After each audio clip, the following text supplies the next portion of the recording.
Maya Rodriguez sat behind a big green dumpster in the dark alley. The cold wind blew through her thin jacket. She pulled her knees close to her chest and tried to stay warm. Her school uniform was dirty and had small holes in it.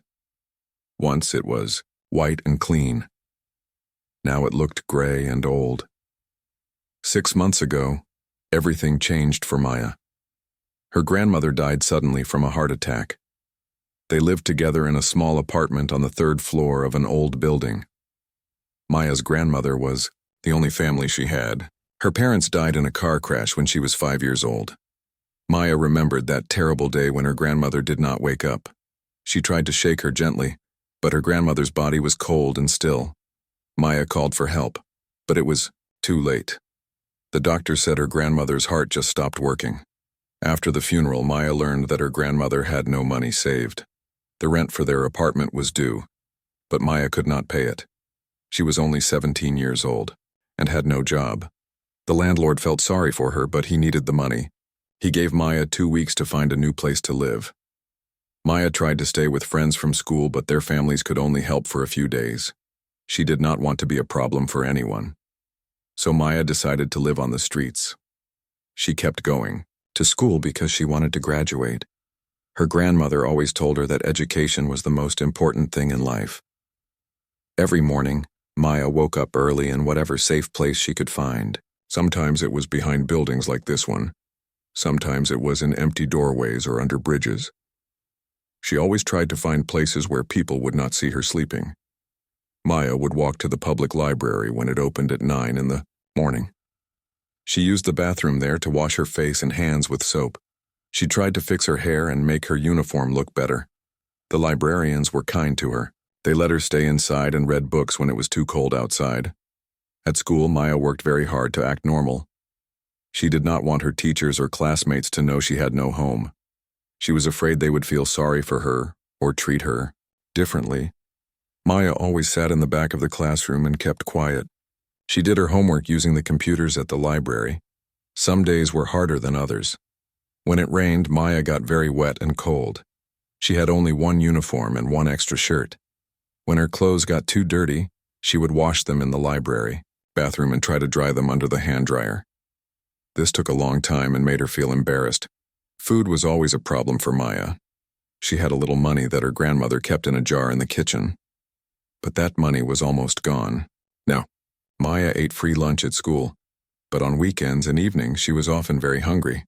Sometimes Maya would walk behind restaurants and look in their trash cans for food that was still good.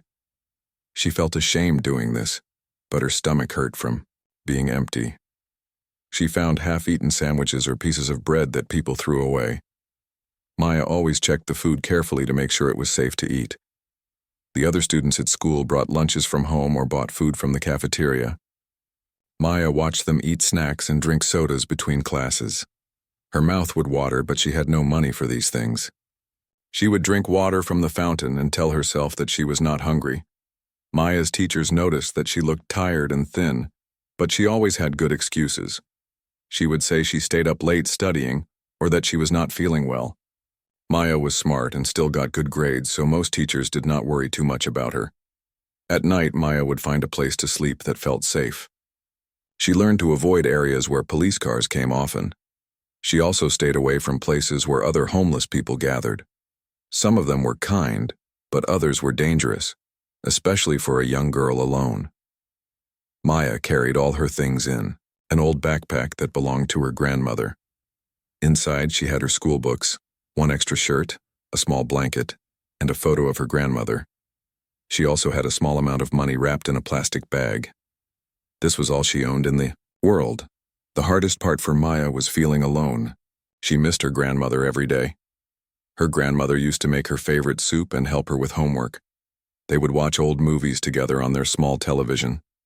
Her grandmother always told Maya stories about when she was young and lived in Mexico. Now Maya had no one to talk to about her problems. She could not tell anyone at school about being homeless. She was afraid they would call social services and she would be sent to a foster home. Maya wanted to finish high school first. She had only 6 months left before graduation. Maya dreamed about her future sometimes. She wanted to go to college and become a teacher like her grandmother had been in Mexico. But she knew college cost a lot of money. She did not know how she could ever afford it. Still, she kept studying hard and hoping that somehow things would get better. The winter was the worst time for Maya. The nights were very long and cold. She had found some old newspapers to put under her clothes for warmth. She also learned that libraries and coffee shops were warm places where she could sit for a while.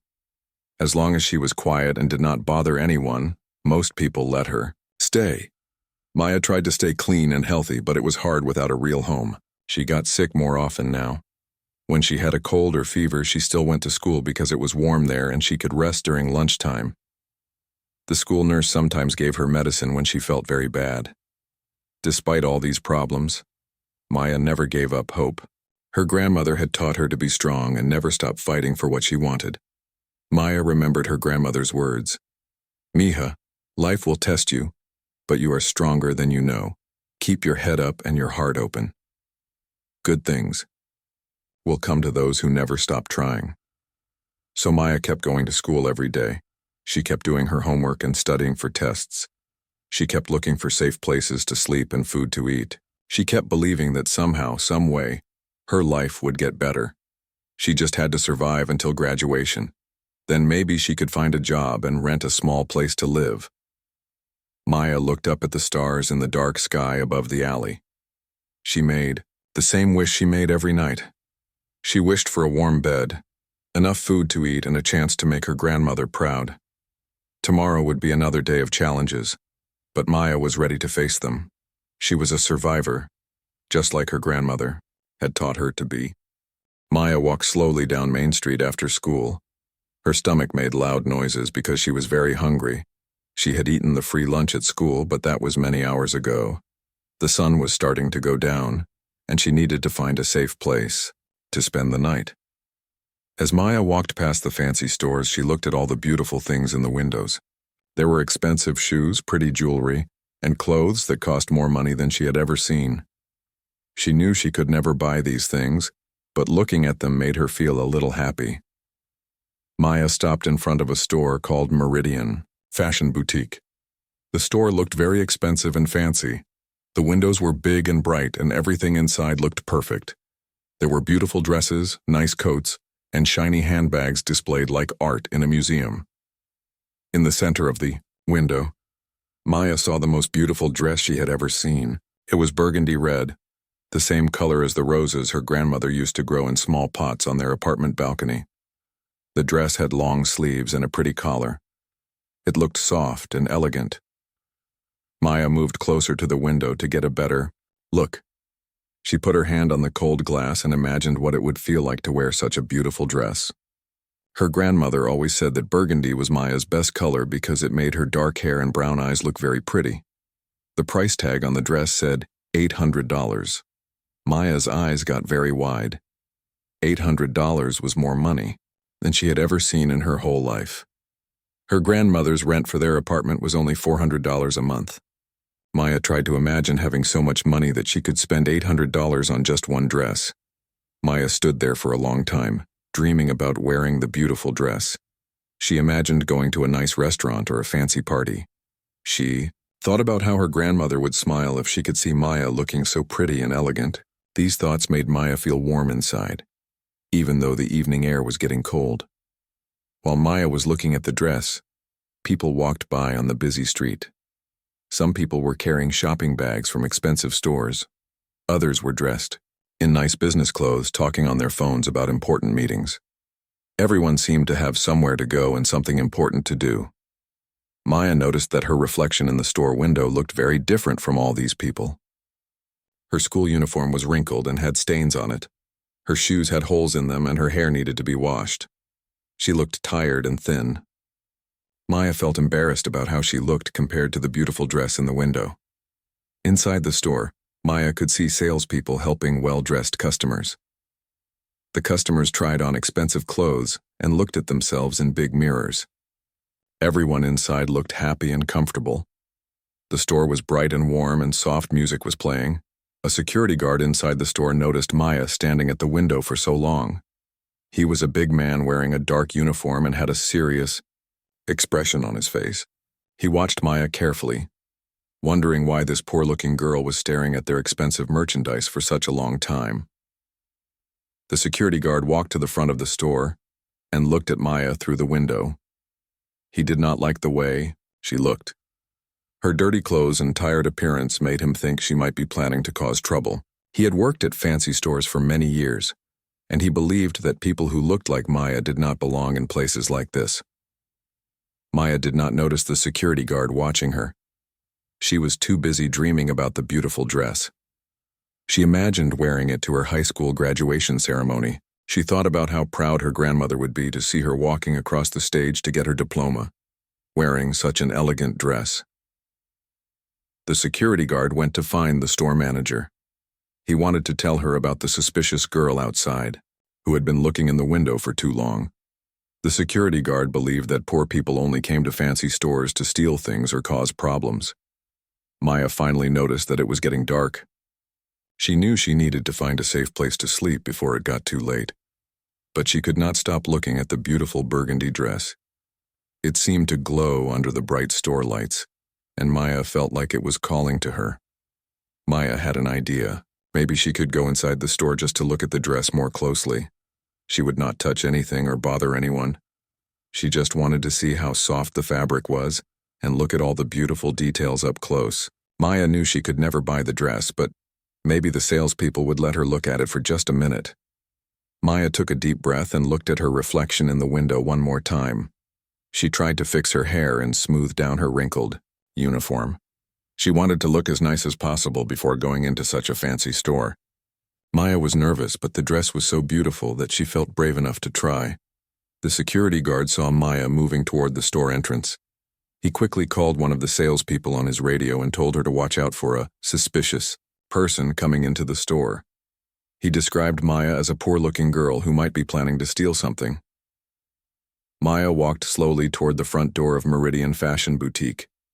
Her heart was beating very fast because she was scared and excited at the same time. She had never been inside such an expensive store before. She hoped the people inside would be kind to her, even though she looked different from their usual customers. As Maya reached for the door handle, she saw her reflection in the glass one more time. For a moment, she almost changed her mind. She looked so poor and dirty compared to everything inside the store. Maybe she did not belong in a place like this. Maybe the salespeople would be angry with her for coming inside when she obviously could not buy anything. But then Maya thought about her grandmother. Her grandmother always told her that all people deserve to be treated with kindness and respect, no matter how much money they had or what clothes they wore. Her grandmother said that a person's worth came from their heart, not from their bank account. Maya remembered all the times her grandmother took her window shopping when she was little. They would look at pretty things in store windows and dream about buying them someday. Her grandmother never felt ashamed about not having money. She always said that dreaming was free, and everyone had the right to dream. Maya opened the door and stepped inside Meridian Fashion Boutique. The store was even more beautiful inside than it looked from the window. Everything was clean and shiny, and it smelled like expensive perfume. The carpet was soft under her feet, and the lights made everything look magical. Maya walked slowly toward the burgundy dress, trying not to touch anything else. She could see the salespeople looking at her with strange expressions. Some of them were whispering to each other and pointing in her direction. Maya felt uncomfortable, but she tried to ignore them and focus on the beautiful dress. The dress was even more lovely up close. The fabric looked very soft and expensive. Maya could see tiny details in the stitching that made it even more special. She wanted so much to touch it, just to feel how soft it was. But she was afraid the salespeople would get angry if she touched their expensive merchandise. Maya stood there looking at the dress and dreaming about wearing it. She did not know that the security guard and salespeople were already planning to ask her to leave. She did not know that they had decided she did not belong in their store. Maya was just a 17-year-old girl who wanted to see a beautiful dress up close and dream about better days ahead. Maya reached out very slowly to touch the beautiful burgundy dress. She just wanted to feel how soft the fabric was. Her fingers were almost touching the dress when a loud, angry voice made her jump back. Excuse me? What do you think you are doing? Maya turned around and saw a woman walking quickly toward her. The woman had blonde hair and was wearing expensive clothes and makeup. Her name tag said, Jessica Williams, Sales Associate. Jessica looked very angry and disgusted as she stared at Maya. I was just looking at this dress, Maya said quietly. Her voice shook because she was scared. It's very beautiful. Jessica looked Maya up and down with a mean expression. She saw Maya's dirty uniform, her old shoes with holes, and her messy hair. Jessica wrinkled her nose like she smelled something bad. Girls like you don't belong in a store like this, Jessica said loudly. Her voice was so loud that other customers stopped shopping and turned to look. This is a high-class boutique, not a charity shop. Maya felt her face get hot with embarrassment. She could feel everyone in the store staring at her. Some of the customers were whispering to each other and pointing at her. Maya wanted to disappear, but she could not move her feet. I'm sorry, Maya whispered. I just wanted to look at the dress. I wasn't going to hurt anything. Look at you, Jessica said even louder. You're dirty and you smell bad. You're making our store look cheap just by being here. Our customers don't want to shop next to street people. More people were staring now. Maya saw a well-dressed woman pull her young daughter away from Maya, as if Maya was dangerous. An older man shook his head and made a disgusted face. Maya felt tears starting to fill her eyes, but she tried very hard not to cry. Please, Maya said softly. I'll leave right now. I'm sorry I bothered you. But Jessica was not finished being cruel. She seemed to enjoy having everyone watch her be mean to Maya. You probably came in here to steal something, didn't you? That's what people like you do. You see nice things that don't belong to you and you think you can just take them. No, Maya said, her voice getting a little stronger. I would never steal anything. I just wanted to see the dress because it's so pretty. My grandmother always said burgundy was my best color. Jessica laughed in a mean way. Your grandmother? Where is she now? Did she throw you out because you're too much trouble to take care of? Maya felt like Jessica had hit her in the stomach. Talking about her grandmother hurt more than anything else Jessica could say. Tears started running down Maya's face, but she tried to wipe them away quickly. She died, Maya whispered. Well, that explains a lot, Jessica said without any kindness in her voice. No wonder you're living on the streets like a stray dog. At that moment, another woman walked over to see what was happening. This woman was older and wore more expensive clothes than Jessica. Her name tag said, Patricia Chen, store manager. Maya hoped this woman would be kinder than Jessica. What's going on here? Patricia asked Jessica. I caught this homeless girl trying to touch our merchandise, Jessica said, pointing at Maya like she was something dirty. She doesn't belong in here. She's probably planning to steal something. Patricia looked at Maya with the same disgusted expression as Jessica. She saw Maya's tears and dirty clothes, and she made up her mind immediately that Maya was trouble. Kirkyang, lady, Patricia said to Maya in a cold voice. This is a respectable business establishment. We serve a very specific type of customer, and frankly, you are not that type of customer. I understand, Maya said, wiping her tears. I'll leave right now. Yes, you will leave, Patricia said loudly. And if you ever come back, I'll call the police and have you arrested for trespassing. We don't want your kind in here disturbing our real customers. Maya started walking toward the door as fast as she could. She just wanted to get away from all the staring people and cruel voices. But Jessica was not done hurting her yet. Don't come back when you get desperate enough to start stealing, Jessica called out loudly. We have cameras everywhere, and we know how to spot troublemakers like you. Other customers in the store were talking to each other about what they had just seen. Maya heard some of their words as she walked past them. Disgusting, said one woman. Why would someone like that even come in here? Probably on drugs, said a man. These street kids are all the same. The manager should call the police, said another woman. People like that are dangerous. Maya reached the door and pushed it open. As she stepped outside, she heard Jessica and Patricia laughing behind her. She also heard Jessica say something that hurt her more than anything else. Did you see the way she looked at that dress? Like she actually thought she belonged here. Some people just don't know their place in the world. Maya ran away from the store as fast as she could. She did not stop running until she was several blocks away.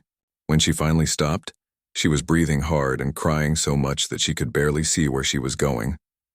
Maya found a bench in a small park and sat down. She put her face in her hands and cried harder than she had cried since her grandmother died. She felt so ashamed and embarrassed. She felt like everyone in the world could see that she was poor and homeless and worthless. Maya thought about all the cruel things Jessica and Patricia had said to her. They called her dirty and smelly. They said she was like a stray dog. They said she didn't know her place in the world. Maya wondered if they were right. Maybe she really didn't belong in nice places with beautiful things. But then Maya remembered her grandmother's voice. Her grandmother always told her that every person had value and deserved to be treated with respect. Her grandmother said that being poor did not make someone less important than rich people. Her grandmother taught her that kindness was more valuable than money. Maya wiped her tears and looked up at the sky. It was getting dark and she needed to find a safe place to sleep. Tomorrow she would go to school and try to forget about what happened at the boutique. She would keep studying hard and working toward graduation. She would not let the cruel words of those women stop her from trying to build a better life. As Maya walked toward her usual sleeping place behind the dumpster, she thought about the beautiful burgundy dress one more time. She still thought it was the prettiest dress she had ever seen. But now when she thought about it, she also remembered the ugly way those women had treated her. Maya wondered if beautiful things were worth having if they came from people with ugly hearts.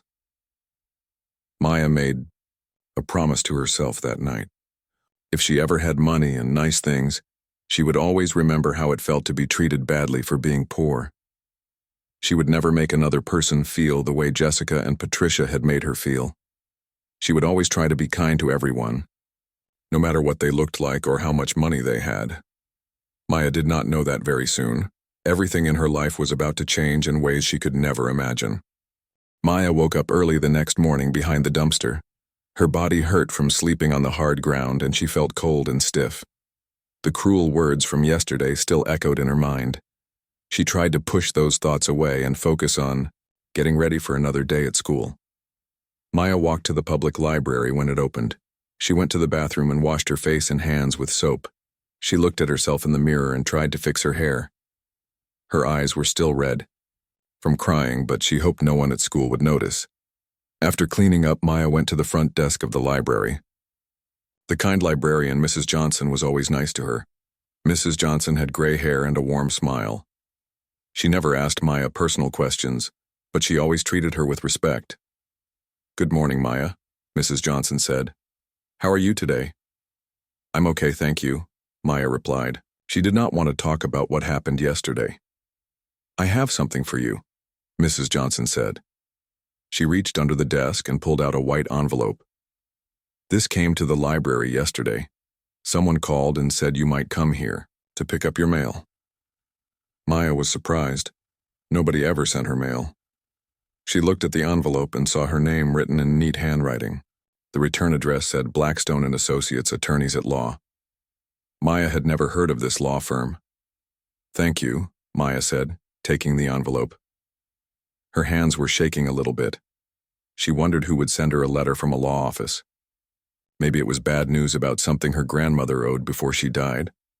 Maya found a quiet corner in the library and sat down at a small table. She looked at the envelope for a long time before opening it. She was scared that it might be something that would make her life even harder than it already was. Finally, Maya carefully opened the envelope. Inside was a letter written on expensive paper with a law firm's letterhead at the top. Maya read the letter slowly because some of the words were difficult for her to understand. The letter was dated 3 weeks ago. It was addressed to Maya Rodriguez and said that the law firm had been trying to find her for several months. Maya's heart started beating faster as she read the words. "We represent the estate of Carlos Mendez," the letter said. "Mr. Mendez is your late grandmother's younger brother. He has been searching for you since learning of your grandmother Maria Rodriguez's death." Maya stopped reading and stared at the letter. Her grandmother had a brother, Maya had never heard her grandmother mention having any family besides Maya herself. Her grandmother always said that Maya was the only family she had left in the world. Maya kept reading the letter. It explained that Carlos Mendez was a successful businessman who had been looking for his sister Maria for many years. When Carlos finally found out that Maria had died, he started searching for Maya because she was his only living relative. Your grandmother Maria created a trust fund for you before she died. The letter continued. This trust fund contains $50 million and becomes available to you on your 18th birthday. Maya read this sentence 3 times before the words made sense to her. $50 million? That was more money than Maya could even imagine. She thought there must be some mistake. Her grandmother was poor. They lived in a tiny apartment and barely had enough money for food and rent. The letter went on to explain that Maya's 18th birthday was tomorrow, which meant she could claim the money immediately. There was a phone number at the bottom of the letter and instructions for Maya to call as soon as possible. Maya's hands were shaking so much that she almost dropped the letter. She read it again from the beginning to make sure she understood correctly. The letter was real. The law, firm's name and address looked official, but Maya could not believe that her poor grandmother had $50 million. Maya thought about all the times she and her grandmother had struggled to pay their bills. She remembered when their electricity was turned off because they could not afford to pay the bill. She remembered eating rice and beans for dinner every night because they were cheap. If her grandmother had so much money, why did they live like they were poor? Maya read the letter one more time. It mentioned that her grandmother had a brother named Carlos, who was a successful businessman. Maya tried to remember if her grandmother had ever said anything about having a brother, but she could not remember any stories about family. Maya's mind was racing with questions. Why did her grandmother never tell her about Carlos? Why did they live in poverty if there was so much money? Why did her grandmother let Maya become homeless instead of telling her about the trust fund? Maya looked around the library. Everything looked the same as it always did, but Maya felt like her whole world had changed in just a few minutes. She was still the same poor, homeless girl she was when she woke up this morning. But now there was a possibility that everything could be different. Maya was scared to believe the letter was real. What if it was some kind of mistake? What if someone was playing a cruel joke on her? After what happened at the boutique yesterday, Maya found it hard to believe that something so wonderful could happen to her. But the letter looked very official. The law firm's name was printed at the top in gold letters. The paper felt expensive and thick. The language was formal and professional, like letters that important people received. Maya decided she needed to call the phone number on the letter. She was nervous about talking to lawyers, but she had to know if the letter was real. Maya looked at the clock on the library wall. It was still early in the morning, but the letter said to call as soon as possible. Maya walked to the payphone. Outside the library, she had enough coins to make one phone call. She dialed the number on the letter very carefully, making sure she got every digit right. Her heart was pounding as she listened to the phone ring. Blackstone and Associates. This is Sarah speaking, said a professional female voice. Hello? Maya said nervously. My name is Maya Rodriguez. I received a letter from your office about a trust fund. Oh yes, Maya, Sarah said, and her voice became much more excited. We have been looking for you for months. Please hold on while I get Mr. Blackstone. Maya waited, feeling more nervous than she had ever felt in her life. A few moments later, a man's voice came on the phone. Maya, this is James Blackstone, the man said. I cannot tell you how happy I am to finally speak with you. Your uncle, Carlos, has been desperately trying to find you. My uncle? Maya asked. I don't understand. My grandmother never told me about having a brother. There is a lot to explain, Mr. Blackstone said kindly. Your grandmother and uncle had some disagreements many years ago, but Carlos never stopped loving his sister. When he learned that Maria had died, he was heartbroken that he never got to say goodbye. He has been searching for you ever since. Tior. Letter says something about $50 million, Maya said quietly. Is that real? It is absolutely real, Mr. Blackstone said. Your grandmother set up the trust fund years ago. But she never told you about it because she wanted you to learn the value of hard work and simple living. She planned to tell you about the money when you turned 18. Maya felt tears starting to run down her face again. But this time they were not tears of sadness. "Where is my uncle now?" she asked. "He is on his way to find you," Mr. Blackstone said. "Can you tell me where you are? Carlos wants to meet you as soon as possible." Maya told Mr. Blackstone that she was at the public library. He said that Carlos would be there within an hour. Maya hung up the phone and walked back into the library in a daze. Maya sat down at the same table where she had read the letter. She looked at the letter again and tried to understand how her life had just changed completely. Yesterday she was a homeless girl who got kicked out of a fancy store. Today she might be one of the richest teenagers in the world. Maya thought about her grandmother and felt sad that she was not here to explain everything. But she also felt grateful that her grandmother had loved her enough to save all this money for her future. Maybe her grandmother's plan was working exactly the way she had hoped it would. Maya sat in the library for almost an hour, staring at the letter and trying to make sense of everything. She kept reading the words, $50 million, over and over again. It still did not feel real to her. Maya had been poor for so long that she could not imagine what it would feel like to have money. Mrs. Johnson, the librarian, noticed that Maya looked upset. She walked over to the table where Maya was sitting. "Are you all right, dear?" Mrs. Johnson asked gently. "You look like you received some difficult news." "I think my life just changed completely," Maya said quietly. "But I'm not sure if I should believe it yet." Mrs. Johnson sat down next to Maya. "Sometimes good things happen when we least expect them," she said with a kind smile. "Whatever that. Letter says, remember that you are still the same strong, smart girl you were this morning." Before Maya could respond, she heard someone calling her name. She looked up and saw a man walking quickly toward her table. He was tall and had dark hair with some gray in it. He was wearing an expensive suit and looked very important, but his eyes were kind and gentle. "Maya?" the man said softly. "Are you Maya Rodriguez?" Maya stood up slowly. "Yes, that's me." The man's eyes filled with tears as he looked at Maya. "I'm your Uncle Carlos," he said. "You look so much like your grandmother when she was young." Carlos opened his arms and Maya stepped forward to hug him. It felt strange to hug someone who was family but also a complete stranger. Carlos held her tightly, and Maya could feel him crying quietly. "I'm so sorry I wasn't there for you when your grandmother died," Carlos whispered. "I have been looking for you both for so many years. If I had known she was sick, I would have helped her. I would have helped you." Maya pulled back to look at her uncle's face. "Why didn't my grandmother ever tell me about you?" she asked. Carlos sighed deeply. "Your grandmother and I had a big fight many years ago before you were born. I wanted to share my money with her, but she was too proud to accept help. She said she wanted to live a simple life and raise you to understand the value of hard work." "So she really did have all that money?" Maya asked. "She had more than that," Carlos said. "Your grandmother was a very smart woman.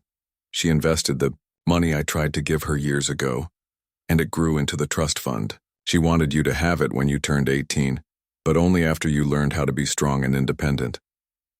Carlos looked around the library and noticed that people were staring at them. "Maya, I think we should go somewhere more private to talk. I have a car outside. Would you like to come with me?" Maya was nervous about going with someone she had just met, even if he was her uncle. But something about Carlos felt safe and familiar. Maybe it was because he had the same kind eyes as her grandmother. "Okay," Maya said. She picked up her backpack with all her belongings and followed Carlos outside. A long black car was parked in front of the library. A man in a uniform opened the door for Maya and Carlos. Maya had never been in such a fancy car before. The seats were made of soft leather, and everything was clean and shiny. "Where are we going?" Maya asked as the car started moving. "To my house," Carlos said. "I want to show you some pictures of your grandmother when we were children.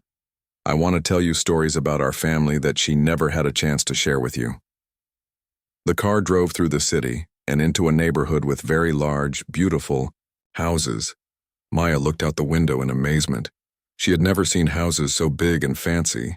Each one looked like a palace to her. The car stopped in front of the biggest house Maya had ever seen. It had a huge front yard with perfect green grass and beautiful flowers. There were tall windows and white columns that made it look like something from a movie. "This is where you will live now," Carlos said gently. "This is your home." Maya stared at the house with her mouth open. "I can't live here," she said. "This is too fancy for someone like me." Carlos took Maya's hand and looked into her eyes. "Maya, you are not someone like anyone. You are my niece. You are family. You belong here just as much as I do." Carlos led Maya into the house. Inside was even more beautiful than outside. The ceilings were very high, and there were crystal chandeliers hanging from them. The floors were made of shiny marble, and there were expensive paintings on the walls. "I know this is all very overwhelming," Carlos said as they walked through the house. "But I want you to understand that all of this means nothing compared to finding you. You are the only family I have left, and I have missed you your entire life." Carlos showed Maya to a beautiful bedroom that was bigger than the entire apartment she used to share with her grandmother. The bed was huge and covered with soft, expensive blankets. There was a big window with a view of the garden and a bathroom that was larger than most people's bedrooms. "This will be your room," Carlos said. "But first, let me show you something very important." Carlos led Maya to his office, which had tall bookshelves filled with books and important-looking papers. On his desk was a large photo of a young woman who looked exactly like Maya. "That's your grandmother when she was 18 years old," Carlos said.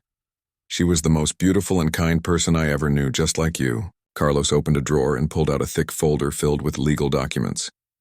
"These are the papers for your trust fund," he said. "On your 18th birthday, which is tomorrow, all of this money becomes yours. But Maya, I want you to understand that money is just a tool. What matters is what you do with it." Maya looked at all the papers with numbers she could barely understand. "What am I supposed to do with so much money?" she asked. "I don't know anything about being rich." Carlos smiled. "You don't need to know how to be rich," he said. "You just need to stay the same good person you already are. The money can help you do good things in the world, but it cannot make you a good person. Your grandmother already did that." Carlos called for his assistant, a nice woman named Elena. "Elena will take you shopping for some new clothes," Carlos said. "Tomorrow is a very important day, and I want you to have whatever you need to feel comfortable and confident." Maya looked down at her dirty school uniform. "I don't know how to shop for expensive clothes," she said nervously. "Don't worry about that," Elena said with a warm smile. "We'll find beautiful things that make you feel like yourself. Just a little more polished." Maya spent the rest of the day learning about her new life. Carlos showed her pictures of their family and told her stories about her grandmother's childhood. Maya learned that her grandmother had been a teacher in Mexico before coming to America. She learned that Carlos had started his own technology company and worked very hard to become successful. "Your grandmother was always proud of you," Carlos said. "Even though we didn't speak, I knew about you. I hired people to check on you and your grandmother from far away, just to make sure you were safe. I wanted to help, but your grandmother made me promise to wait until you turned 18. That evening, Maya took a long, hot bath in her beautiful, new bathroom. She had not had a real bath in months. The water was warm and clean, and there were expensive soaps that smelled like flowers. Maya felt like she was washing away all the dirt and sadness from living on the streets. When Maya looked at herself in the mirror, she saw someone different than the girl who had been kicked out of the boutique yesterday. She was still the same person inside, but she looked healthier and happier. Her eyes were brighter and her face was not as thin and tired. Elena had bought Maya several beautiful outfits that were elegant, but not too fancy. Maya tried on a simple but expensive dress that fit her perfectly. It was dark blue and made her feel pretty and confident. She thought about how different she looked now compared to yesterday. That night, Maya slept in the most comfortable bed she had ever experienced.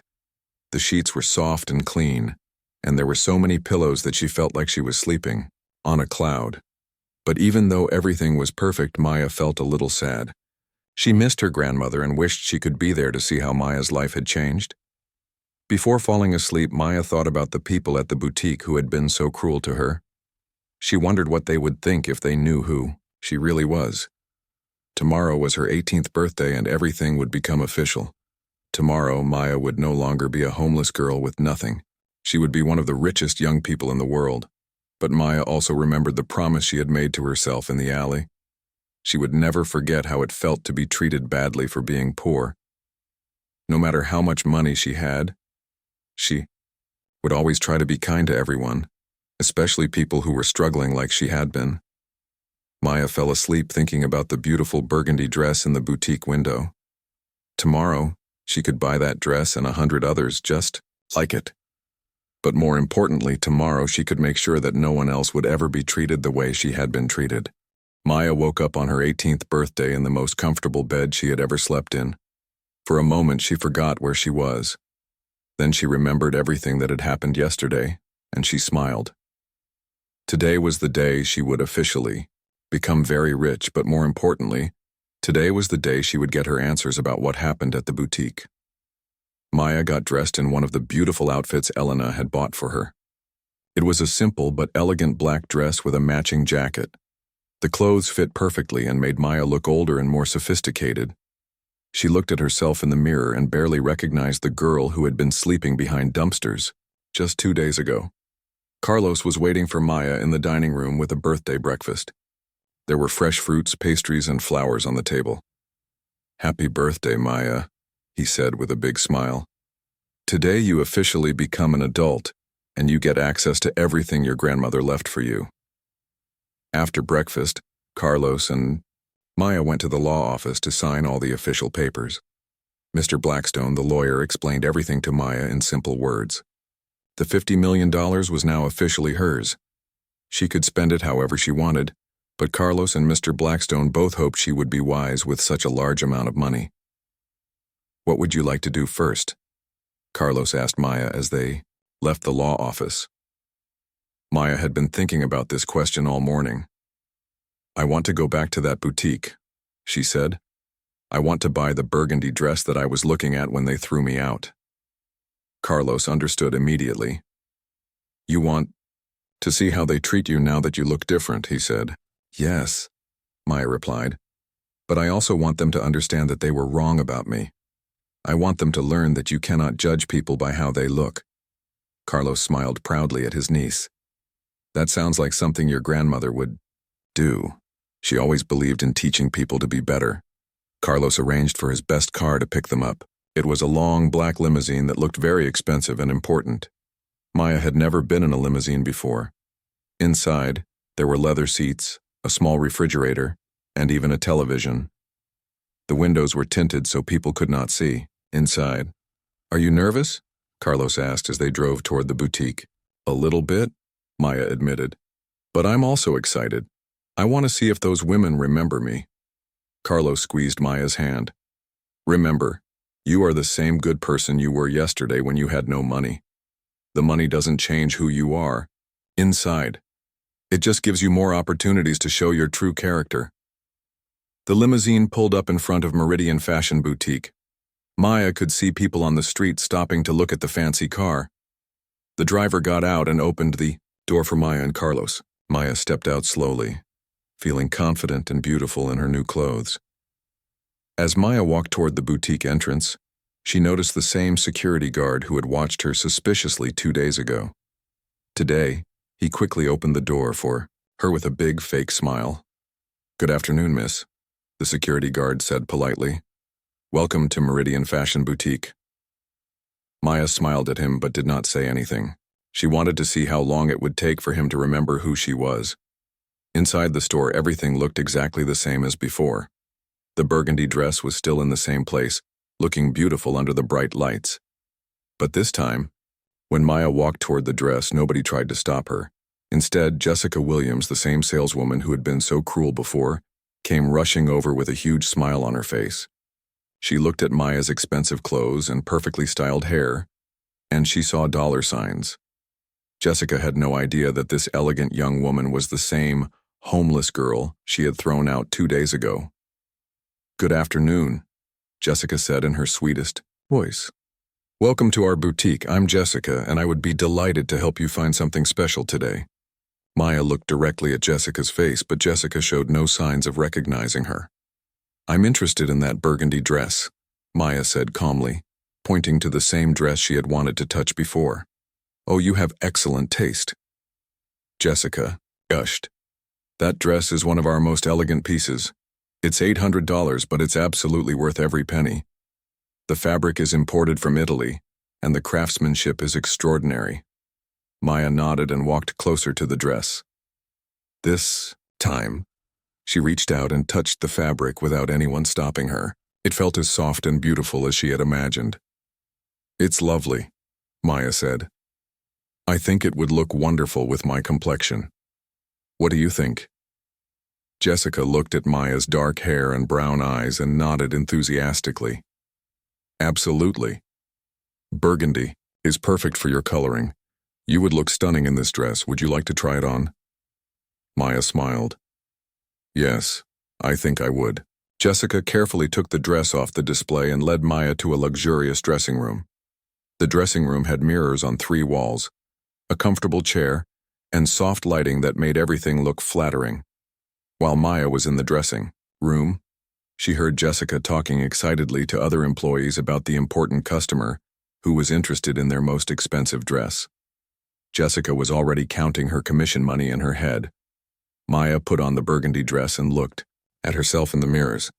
The dress fit perfectly and looked even more beautiful than she had imagined. The color really did bring out her eyes, just like her grandmother always said it would. Maya felt like a princess. When Maya came out of the dressing room, Jessica and several other employees gasped. "You look absolutely gorgeous," Jessica exclaimed. "That dress was made for you." Patricia Chen, the store manager, had also come over to see the important customer. She looked at Maya with the same fake smile and friendly attitude that Jessica was showing. "Miss, you look absolutely radiant in that dress," Patricia said. "It's clear that you have impeccable taste. Are you from around here, or are you visiting our city?" Maya looked at both women carefully. They were being so nice and respectful to her now, completely different from how they had treated her before.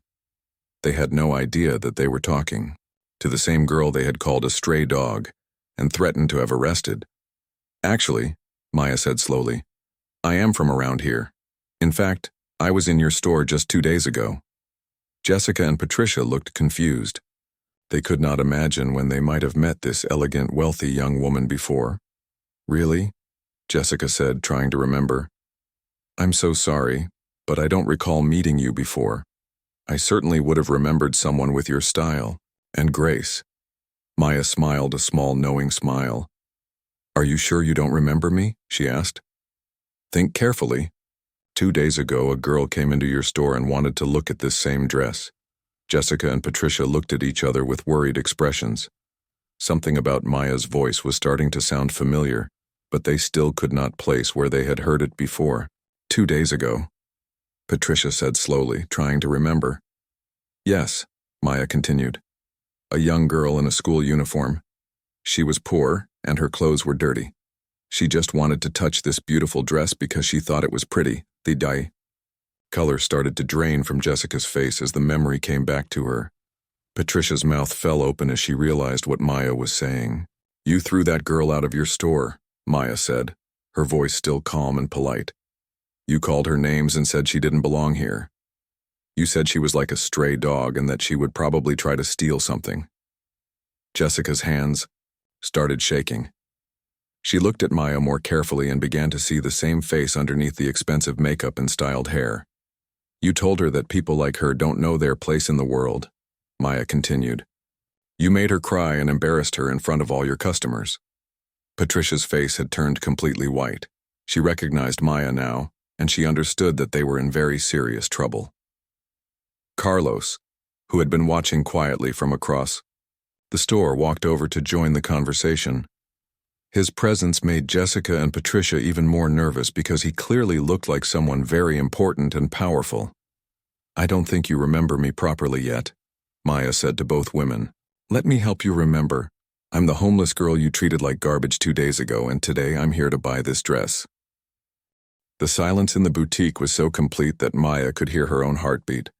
Jessica's face had turned completely pale, and Patricia looked like she might faint. Both women stared at Maya with their mouths open, finally understanding who was standing in front of them. I don't understand, Jessica stammered, her voice shaking. You can't be the same person. That girl was homeless and dirty, and you're... I'm what? Maya asked calmly. Rich? Well-dressed? Clean? Does that make me a different person than I was 2 days ago? Other customers in the store had started to notice the conversation and were gathering around to listen. Word was spreading quickly that something dramatic was happening. Patricia tried to recover from her shock and put on a professional smile. Miss, I think there has been some kind of misunderstanding. Our store has very high standards of customer service. We would never treat anyone the way you're describing. Maya looked directly into Patricia's eyes. Would you like me to repeat your exact words? She asked. You said this was a respectable business establishment. You said I was not the right type of customer. You told me that if I ever came back, you would call the police and have me arrested for trespassing. Patricia's fake smile disappeared completely. She knew that Maya was telling the truth, and she realized that they were in serious trouble. Carlos stepped forward and placed his hand gently on Maya's shoulder. And Jessica, he said, looking at the terrified saleswoman, you told my niece that girls like her don't belong in stores like this. You said she was probably planning to steal something. You called her a stray dog. Jessica started crying. Please, she whispered. I was just doing my job. We have to be careful about people who look suspicious. Suspicious? Maya repeated. What exactly looked suspicious about a young girl wanting to look at a pretty dress? Was it suspicious that my clothes were old? Was it suspicious that I was poor? More customers had gathered around to listen to the conversation. Maya could see shock and disgust on their faces as they learned how the store employees had treated her. You judged me completely based on how I looked, Maya continued, her voice getting stronger. You decided I was worthless because I didn't have money. You made me feel ashamed of being poor, as if it was something I had chosen. An older woman customer spoke up from the crowd. Is this really how you treat people in this store? She asked Patricia. How disgusting. A young man with his girlfriend shook his head. That's terrible, he said. No one deserves to be treated like that. Patricia was sweating now and looking around desperately for a way to fix the situation. Please, she said to Maya. I'm sure we can work something out.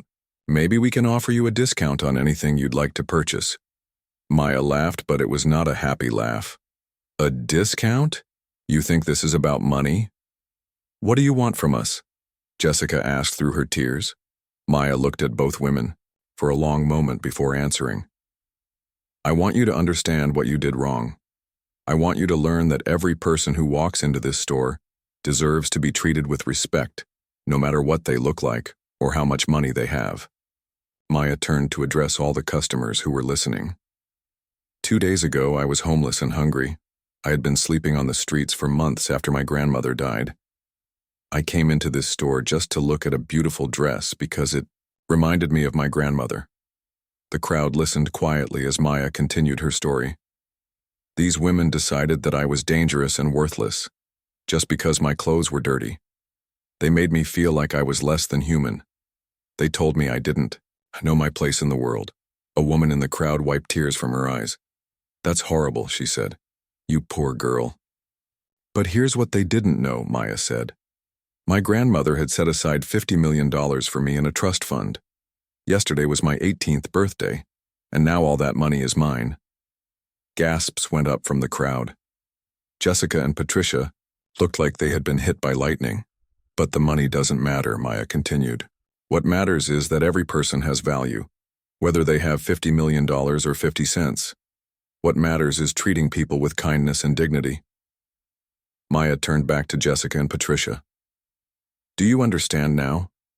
I am the exact same person I was 2 days ago. The only thing that has changed is my clothes and my bank account. But you treated me completely differently based on something that has nothing to do with who I am as a person. Patricia tried one more time to save the situation. Please, Miss Rodriguez, we deeply apologize for any misunderstanding. We would love to make this right. Perhaps we could offer you our VIP service or... There was no misunderstanding, Maya interrupted. You knew exactly what you were doing. You were cruel to someone you thought was powerless because you believed there would be no consequences. Carlos stepped forward again. Ladies, I think you should know that I am Carlos Mendez, CEO of Mendez Technologies. This store is in one of my buildings and your lease comes up for renewal next month. Patricia's face went from pale to green. Everyone in the business community knew who Carlos Mendez was. He was one of the most powerful men in the city. Mr. Mendez, Patricia stammered. I had no idea. Of course you didn't, Carlos said calmly. Just like you had no idea that this young woman deserved your respect. You only care about treating people well when you think they can benefit you somehow. A well-dressed man in the crowd spoke up. I've been a customer here for years, he said to Patricia, but after seeing how you treat people, I won't be coming back. Several other customers nodded in agreement. This is disgusting, said a woman. What kind of people are you? Maya watched as more customers expressed their disgust and said they would never shop at the boutique again. She felt satisfied that people were learning the truth about how the store treated people who seemed poor or different. The store owner, Mr. Richard Whitman, came rushing over when he heard about the commotion. He was a nervous-looking man in an expensive suit who had been in his office when everything started. What is going on here? Mr. Whitman demanded. Why are all these people upset? Carlos quickly explained the situation to Mr. Whitman, who became more and more horrified as he learned what his employees had done. Miss Rodriguez, Mr. Whitman said, turning to Maya, I am deeply, deeply sorry for how my staff treated you. This is completely unacceptable and goes against everything our store is supposed to represent. What are you going to do about it? Maya asked. Mr. Whitman looked at Jessica and Patricia, who were both crying now. Jessica Williams, you are fired immediately, he said.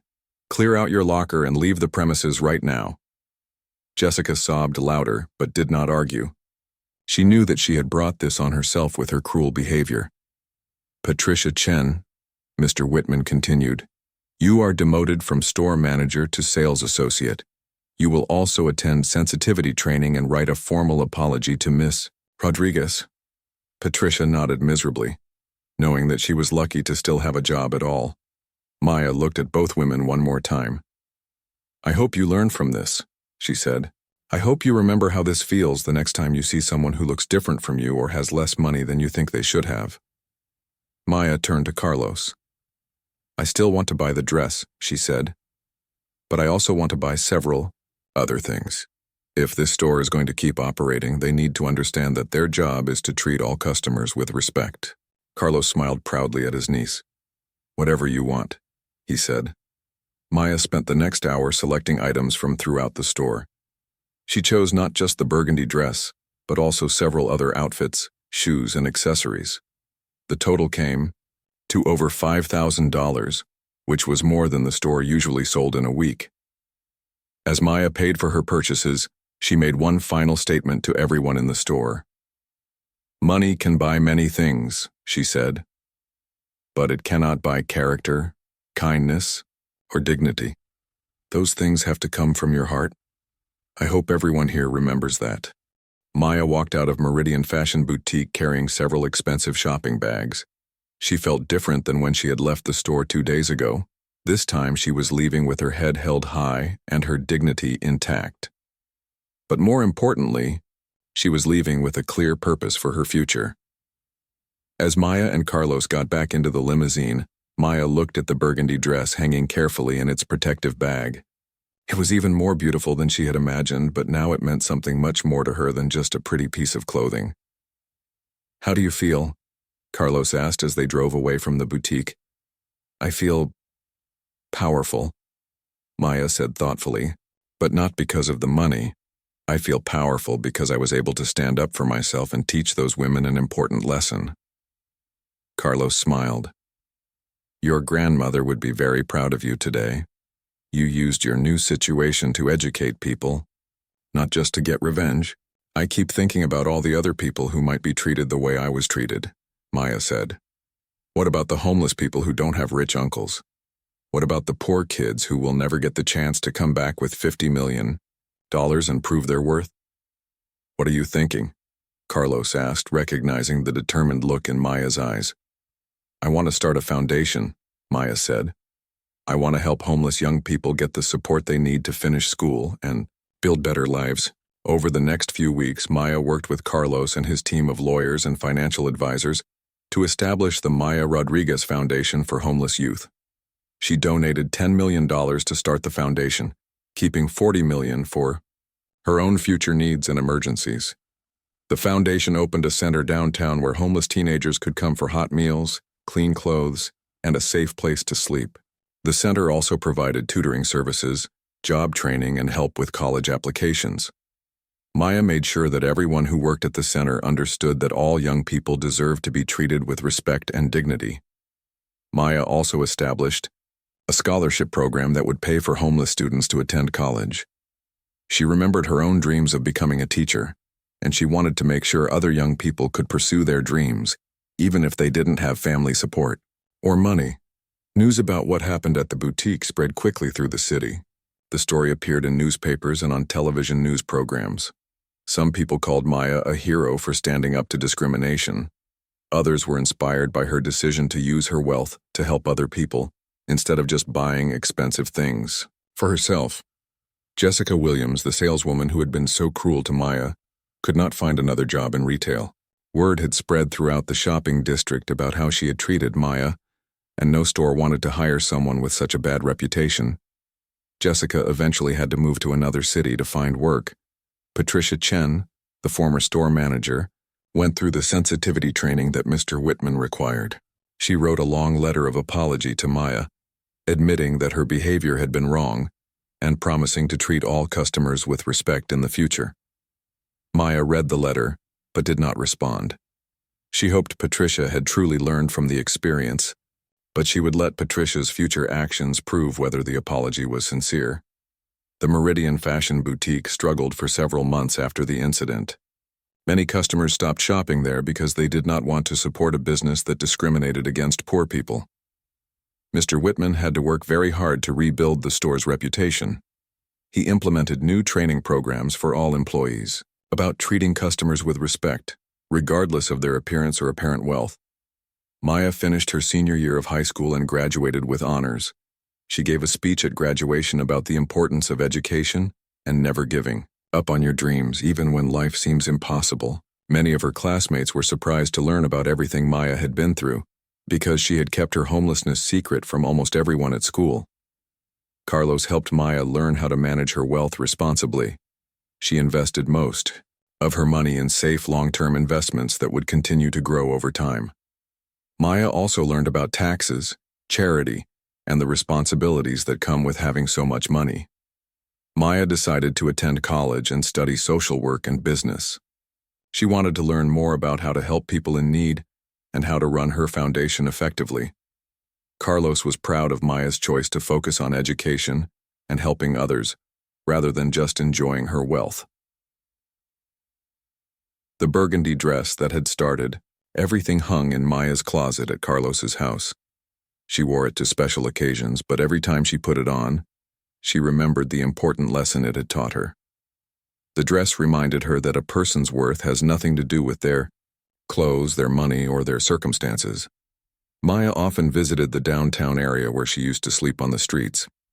But now, instead of looking for safe places to hide, she was visiting the young people who stayed at her foundation's center. She shared her story with them and encouraged them to keep working toward their goals, no matter how impossible their dreams might seem. Some of the teenagers Maya helped had situations similar to her own. They had lost their families and were trying to finish school while living on the streets. Others had run away from dangerous homes and needed help getting back on their feet. Maya made sure that each young person who came to the center received individual attention and support. Maya also worked with schools throughout the city to identify students who might be homeless or in danger of becoming homeless. She created programs that provided these students with extra support, including food, clothing, and tutoring. Maya wanted to make sure that no young person had to choose between having a safe place to sleep and getting an education. 1 year after the incident at the boutique, Maya returned to the store one more time. She wanted to see how things had changed and whether the employees were treating all customers with respect. This time she dressed in simple, inexpensive clothes to see how she would be treated. The new store manager, a kind woman named Helen Torres, greeted Maya warmly and offered to help her find anything she needed. Helen did not recognize Maya, but she treated her with the same courtesy and respect she showed to all customers, regardless of how they were dressed. Maya was pleased to see that the store had truly changed its culture. She bought a small gift for Carlos and left without revealing her identity. She was satisfied that the lesson had been learned and that other people would not be treated the way she had been treated. As Maya grew older and gained more experience, her foundation expanded to help homeless youth in other cities. She partnered with organizations across the country to share resources and ideas. Maya became a nationally recognized advocate for homeless rights and spoke at conferences about the importance of treating all people with dignity. Maya never forgot the night she spent crying behind the dumpster after being humiliated at the boutique. But she also never forgot the strength she had found within herself to keep going when everything seemed hopeless. She used that memory to inspire other young people who were facing similar challenges. Carlos often told Maya that her grandmother's plan had worked perfectly. Maria Rodriguez had wanted Maya to understand the value of hard work, kindness, and humility before receiving her inheritance. Maya had learned those lessons through the hardest experiences of her life, and now she was using them to make the world a better place for other people. Maya kept the original letter from the law firm that had changed her life. She framed it and hung it in her office at the foundation as a reminder that hope can come from the most unexpected places. She also kept a photo of her grandmother on her desk, along with a small sign that read, "Treat everyone with kindness, because you never know what they might be going through." Years later, when Maya looked back on the day she was thrown out of the boutique, she realized it had been one of the most important days of her life. It had shown her both the worst and the best of human nature.